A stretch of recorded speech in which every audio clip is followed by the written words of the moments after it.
In this video, I'm going to show you step by step on how to replace the driver's side wheel hub assembly in a Chevy Colorado. This should be exactly the same from 2015 to 2022.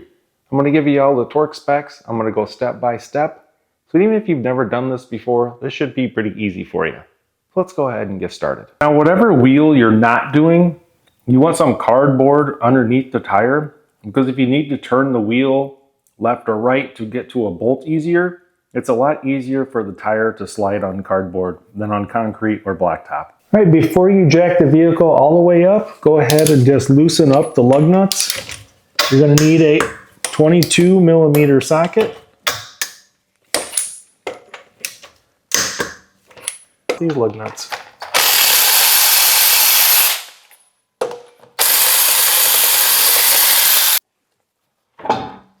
I'm going to slide that tire underneath the front end just for some added safety. All right, so now we need to break loose of that axle nut. An easy way to do that, you just shove a screwdriver in between the vanes of the disc brake. That way, as you turn the axle nut, this will stop it from turning. You need a 35 millimeter socket.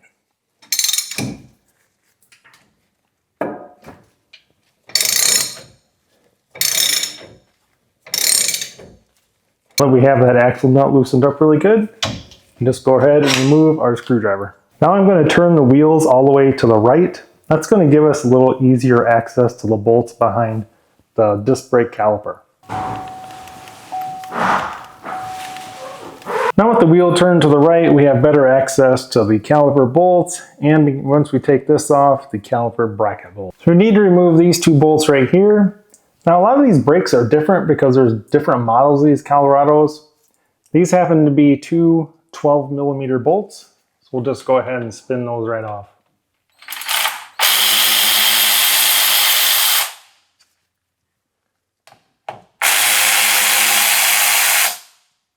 We can just lift straight up and remove the caliper, and then we're going to hang it. Don't let it hang by the brake line. Use either a caliper hanger or use some zip ties.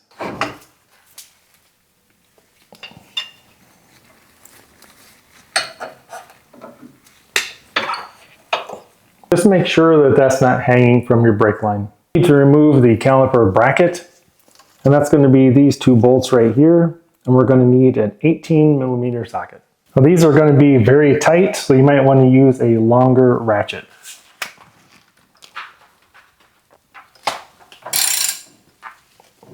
And with the wheel turned to the right, if you do have a longer ratchet, it does come out past the wheel well. Or you can use a cheater bar. But these two will be very tight.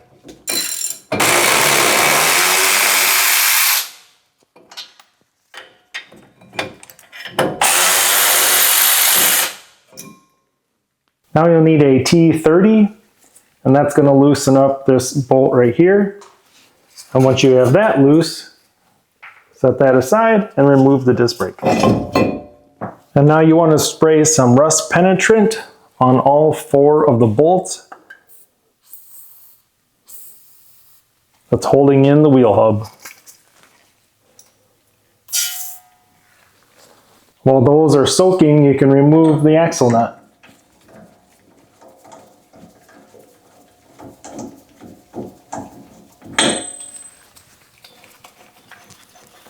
To break the axle free from the hub, and you can hit with a plastic hammer right on the axle and try to knock it back. If that doesn't work, thread your nut back on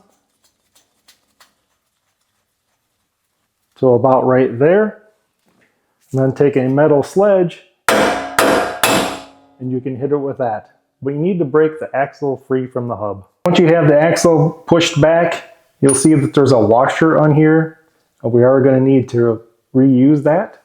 And to hold the axle back, I just use the same screwdriver and I kind of wedge it down in there to hold it back. That way we have clearance for our sockets in the head of the ratchet. Screwdriver wedged in there, it's got the axle pushed back, and then you just use a short socket with a 3-inch extension, and then you have clearance to remove that bolt. Once you got it loosened up, just spin it out with the electric ratchet.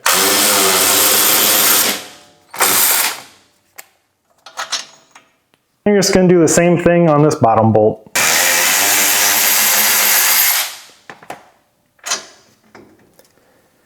If some of these bolts don't come out all the way, once we get the hub out, they will. So as you can see, this one's hitting a little bit. We'll just leave it right there for now. Now to get better access to the bolts on the front side, we're going to go ahead and turn the wheel the other way. You do have a little bit more of a clearance issue here, so you can change up the way your socket system is set up, or you can use a open-end wrench. But if you just use a longer extension, get your ratchet head out of the way and you have clearance. Now that it's loose, we'll just spin it out with the electric ratchet. Now that all the bolts are removed holding in the hub, put on your disc brake inside out and install 2 wheel studs, leaving about a 1/2 inch of clearance. And then we're going to turn our disc brake into a slide hammer.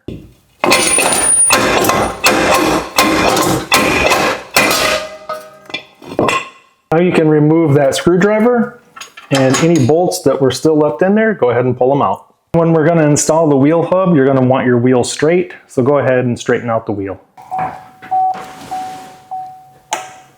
Now it's normal to see grease inside there, but right now we just need to clean up all inside and on that front surface. Use a wire brush, use brake cleaner, whatever you need to get that all cleaned out. Use brake cleaner, make sure that you're using this in a ventilated area.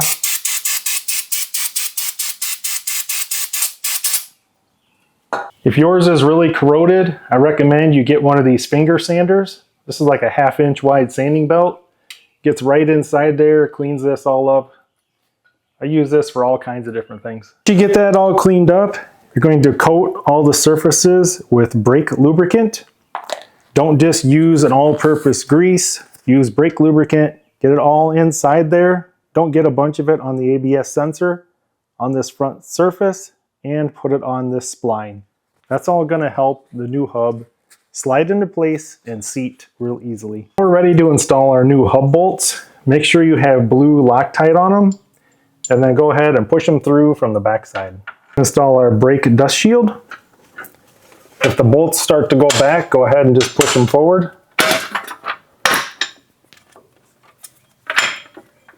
We're going to install our wheel hub. If you'll notice on the back of the hub, these 2 bolts here that are closer together are going to go at the top. These are not evenly spaced. It can only go on one way. So we're going to kind of push the hub into place, and then we're going to reach around to the back side and start threading in the bolts by hand.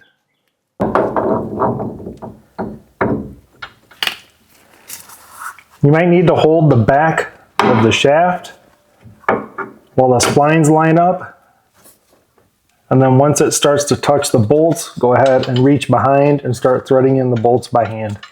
And just work your way back and forth and all the way around. I usually tighten them up by 3-4 turns and then go to the next one, and you basically suck the hub in nice and evenly. Now we need to go ahead and torque all the bolts. So push the axle back and wedge your screwdriver in there so it gives you more clearance for your sockets again, just like we did when we loosened them up. Now we need to torque all of those bolts to 96 foot-pounds.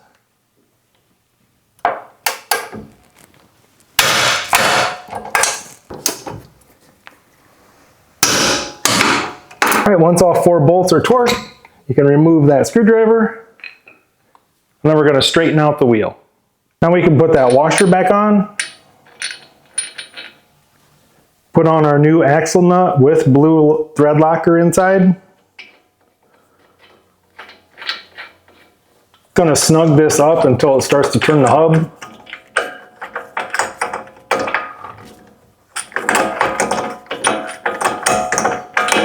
Now clean off and install your disc brake and install that T30 bolt.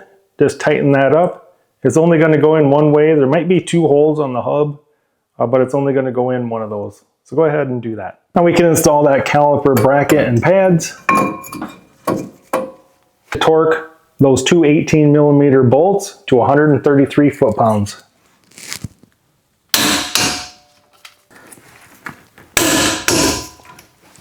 install our caliper. If you have it hung up by zip ties, cut your zip ties.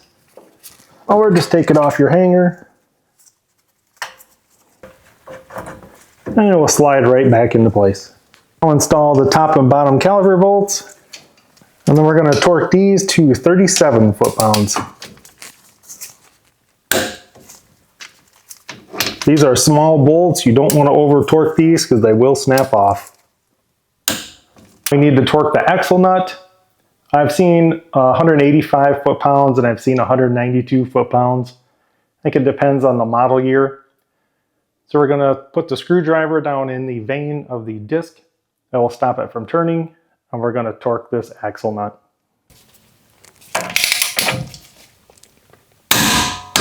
It's torqued. Go ahead and remove your screwdriver.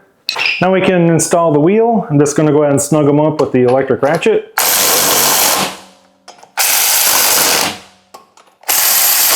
Now we're going to go ahead and torque our lug nuts to 140 foot-pounds.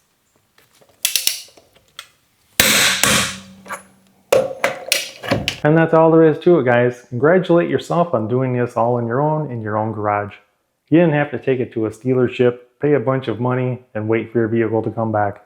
Hope you guys enjoyed the video, and thanks for watching.